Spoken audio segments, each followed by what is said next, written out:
കൊല്ലത്ത് ബാങ്ക് ലോക്കറിൽ സൂക്ഷിച്ച സ്വർണം കാണാതായി. പേരൂർ സർവീസ് സഹകരണ ബാങ്കിലെ ലോക്കറിൽ സൂക്ഷിച്ച സ്വർണമാണ് നഷ്ടപ്പെട്ടത്. 48 പവൻ സ്വർണം മോഷണം പോയി എന്നാണ് എഫ്ഐആർ. ബാങ്കിന് മുന്നിൽ സമരം നടത്തുകയാണ് സ്വർണം നഷ്ടപ്പെട്ട ധന്യാസുധി. എ വി ജയശങ്കറുണ്ട് സ്ഥലത്ത്. ഡോക്ടർ അരുൺ, നമ്മളിപ്പോൾ ഉള്ളത് പേരൂർ സർവീസ് സഹകരണ ബാങ്കിന് മുന്നിലാണ്. ആ ബാങ്കിന് മുന്നിൽ അമ്മയും മകളും സമരത്തിലാണ്.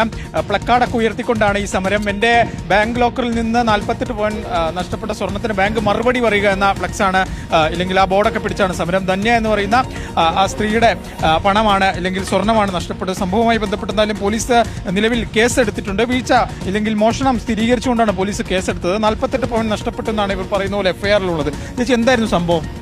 എൻ്റെ പേര് ധന്യ സുജിത്ത്. ഞാൻ പേരൂർ സ്വദേശിനിയാണ്. ഞാൻ 2013 തൊട്ട് ബാങ്കിൽ ലോക്കർ ഓപ്പൺ ചെയ്ത് വന്നുകൊണ്ടിരിക്കുകയാണ്. തുടർ വർഷങ്ങളിൽ ഞാൻ ലോക്കർ കൈകാര്യം ചെയ്തുകൊണ്ട് വന്നതാണ്. ഞാൻ 2026 ഏപ്രിൽ മാസം 22-ാം തീയതി ഇവിടെ ലോക്കറിൽ വന്നിരുന്നു, ബാങ്കിൽ വന്നു. ബാങ്കിന്റെ ഒരു സ്റ്റാഫായ സജീവൻ